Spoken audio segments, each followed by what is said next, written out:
Hello everyone, कैसे हैं आप सब। आशा करती हूँ आप सभी अच्छे होंगे, खुश होंगे, खुशहाल होंगे। मैं कविता आप सभी का मेरे यूट्यूब चैनल हिंदी साहित्य और ज्ञान में स्वागत करती हूँ। आज की वीडियो मोस्ट इम्पॉर्टेंट वीडियो है क्योंकि आज की वीडियो में हिंदी साहित्य के आदिकाल से संबंधित 90 प्रश्न दिए गए हैं। तो चलिए प्रश्न उत्तर की तरफ चलते हैं। क्वेश्चन नंबर पहला, गोरख की बानियों का सर्वप्रथम संग्रह किसने किया है। तो गोरख की बानियों का सबसे पहले संग्रह किसने किया है? पीताम्बर दत्त बड़थवाल ने। यह क्वेश्चन एग्जाम में आ चुका है। दूसरा क्वेश्चन देखते हैं, स्वयंभूकृत पौम चरियू की विषय वस्तु किससे संबंधित है। स्वयंभू ने जो रचना की थी पौम चरियू, उसकी विषय वस्तु किससे संबंधित है? आइए इसका उत्तर देखते हैं, राम कथा। पौम चरियू राम कथा पर आधारित है। तीसरा क्वेश्चन, अपभ्रंश का आदि कवि कौन है या किसे कहते हैं। तो यह भी क्वेश्चन मोस्ट इंपॉर्टेंट है, अक्सर एग्जाम में आता है। तो अपभ्रंश का आदि कवि स्वयंभू को कहा जाता है। क्वेश्चन नंबर 4, आदिकालीन साहित्य में गद्य का प्राचीनतम ग्रंथ कौन सा है। आदिकालीन साहित्य में गद्य का प्राचीनतम ग्रंथ कौन सा है? आइए इसका उत्तर देखते हैं, कुवल यमाला कहा। संदेश रासक के रचयिता, संदेश रासक के रचयिता कौन है? Question number 5, Abdur Rahman. चलिए इसका उत्तर देखते हैं, अब्दुर रहमान। क्वेश्चन नंबर 6 की तरफ बढ़ते हैं, संदेश वाहक किस प्रकार का काव्य है। यहाँ पे जो संदेश रासक है ये अलग है और ये अलग है। तो संदेश रासक के रचयिता है अब्दुर रहमान। और संदेश वाहक किस प्रकार का काव्य है? तो संदेश वाहक खंड काव्य है। क्वेश्चन नंबर 7 देखते हैं, कौन सा ग्रंथ अपभ्रंश से प्रभावित है। भरतेश्वर बाहुबली रास यह अपभ्रंश से प्रभावित है। क्वेश्चन नंबर 8, अपभ्रंश के प्रभाव से मुक्त ग्रंथ कौन सा है। खुम्माड़ रासो। कहने का मतलब है कि किस ग्रंथ पर अपभ्रंश का प्रभाव नहीं पड़ा है। तो खुम्माड़ रासो ग्रंथ पर अपभ्रंश का प्रभाव नहीं पड़ा है। निम्नलिखित में से किस ग्रंथ में हिंदू दरबार और भारतीय जीवन पद्धति का यथार्थ चित्रण हुआ है। तो वर्ण रत्नाकर में हिंदू दरबार और भारतीय जीवन पद्धति का चित्रण किया गया है। स्वयंभू का अपूर्ण ग्रंथ कौन सा है? आइए देख लेते हैं, स्वयंभू का अपूर्ण ग्रंथ कौन सा है? पौम चरियू, जो राम कथा पर आधारित है। आगे देखते हैं क्वेश्चन नंबर 11, स्वयंभू को अपभ्रंश का कालिदास किसने कहा है। तो डॉक्टर भयानी ने स्वयंभू को अपभ्रंश का कालिदास कहा है। क्वेश्चन नंबर 12, अपभ्रंश का भवभूति कौन है या अपभ्रंश का भवभूति किसे कहा जाता है। तो अपभ्रंश का भवभूति पुष्पदत्त को कहा जाता है। क्वेश्चन नंबर 13, प्राकृतानुशासन के लेखक कौन है। प्राकृतानुशासन के लेखक पुरुषोत्तम देव हैं। चलिए क्वेश्चन नंबर 14 देखते हैं, महापुराण के रचयिता कौन है। तो महापुराण के रचयिता पुष्पदत्त हैं। नेक्स्ट बढ़ते हैं, क्वेश्चन नंबर 15, राय कुमार चरियू के रचयिता कौन है। तो राय कुमार चरियू के रचयिता पुष्पदत्त हैं। क्वेश्चन नंबर 16, उक्ति व्यक्ति प्रकरण में दामोदर पंडित ने कौशल की भाषा को क्या कहा है। उक्ति व्यक्ति प्रकरण एक व्याकरण ग्रंथ है। तो दामोदर पंडित ने कौशल की भाषा को अपभ्रष्ट कहा है। क्वेश्चन नंबर 17, पुरानी हिंदी का उदय किससे माना जाता है। तो पुरानी हिंदी औहठ भाषा से उदित हुई है। चलिए नेक्स्ट बढ़ते हैं, क्वेश्चन नंबर 18, विद्यापति ने अपनी किस रचना की भाषा को औहठ कहा है। तो विद्यापति ने कीर्ति लता की भाषा को औहठ कहा है।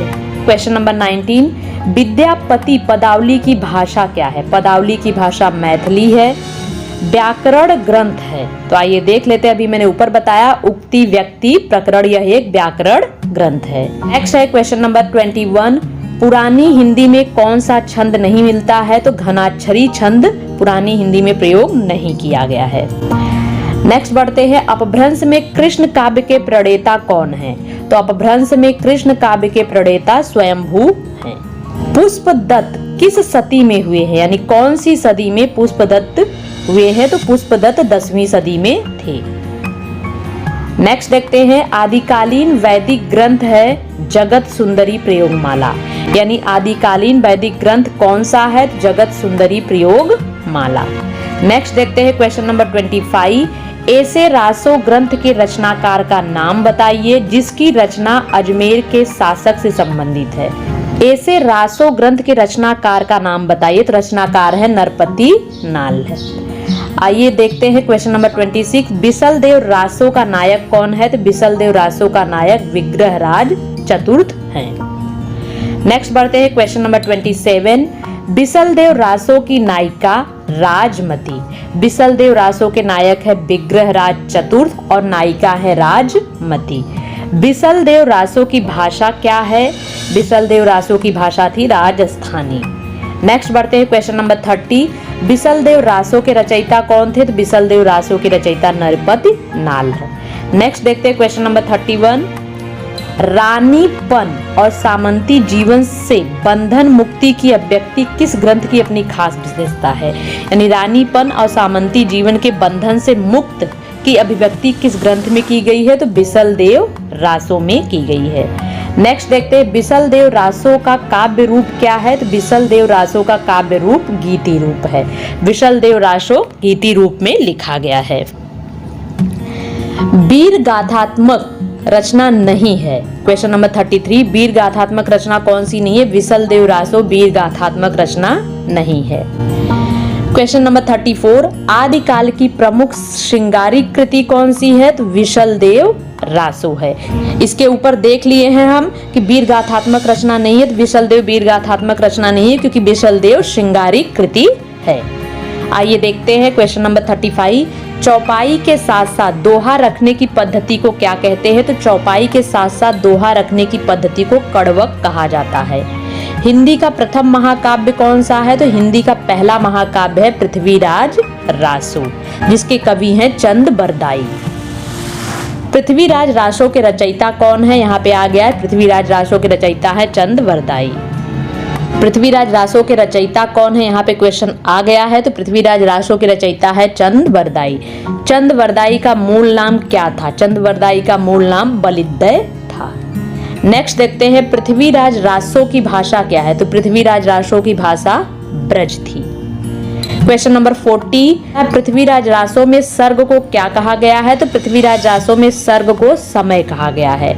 पृथ्वीराज रासो में कितने सर्ग हैं? तो पृथ्वीराज रासो में 69 सर्ग है, यानी 69। यह भी क्वेश्चन आता है। 42 क्वेश्चन नंबर। चंद बरदाई को पृथ्वीराज का समकालीन किसने कहा है?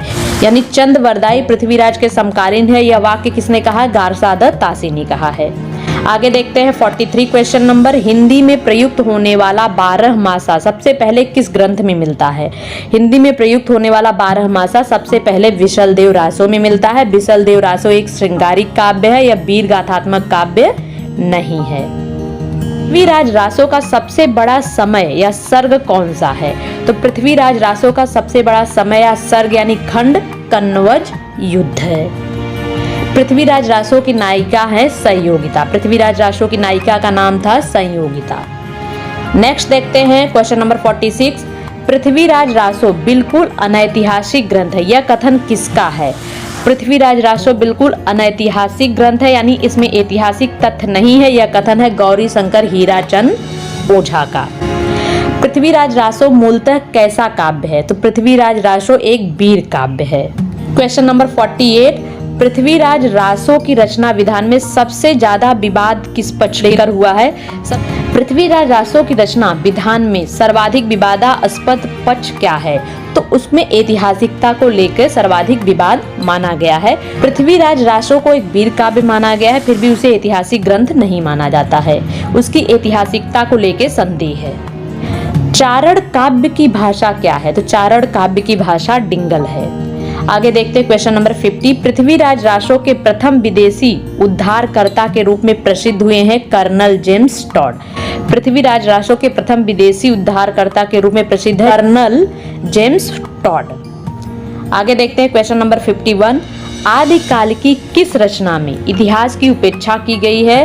तो आदिकाल की किस रचना में, देखिए यहाँ भी वो क्वेश्चन आया है, क्वेश्चन को घुमा फिरा के कहा गया है आदिकाल की किस रचना में इतिहास की उपेक्षा की गई है, यानी इतिहास के बारे में संदेह है। तो पृथ्वीराज रासो। पृथ्वीराज रासो एक वीर काव्य है, फिर भी उसकी ऐतिहासिकता के विषय में संदेह है। तो यहाँ पे आदिकाल की किस रचना में इतिहास की उपेक्षा की गई है? पृथ्वीराज रासो रचना में। किस रासो ग्रंथ का एक पद प्राकृत पैंगलम में मिलता है। हम्मीर रासों का एक पद प्राकृत पैंगलम रचना में मिलता है। राठौड़ा री ख्यात में किन ग्रंथों का उल्लेख हुआ है? राठौड़ा री ख्यात में जयचंद प्रकाश और जयमयंक जस चंद्रिका का उल्लेख हुआ है। क्वेश्चन नंबर 54, किस रासो ग्रंथ में महाराणा प्रताप सिंह का वर्णन हुआ है? तो खुम्माण रासों में महाराणा प्रताप सिंह का वर्णन हुआ है। 55 क्वेश्चन देखते हैं। खुम्माण रासों के रचयिता कौन है? तो खुम्माण रासों के रचयिता है दलपति विजय। पृथ्वीराज विजय किसकी रचना है? जयानक की है। पृथ्वीराज रासो और पृथ्वीराज विजय यह अलग अलग कृतियां हैं। तो पृथ्वीराज रासो चंद्रवरदाई की रचना है और पृथ्वीराज विजय जयानक की रचना है। आगे देखते हैं क्वेश्चन नंबर 57, कन्नौज के राजा जयचंद की वीरगाथा का गान किस रचना में किया गया है?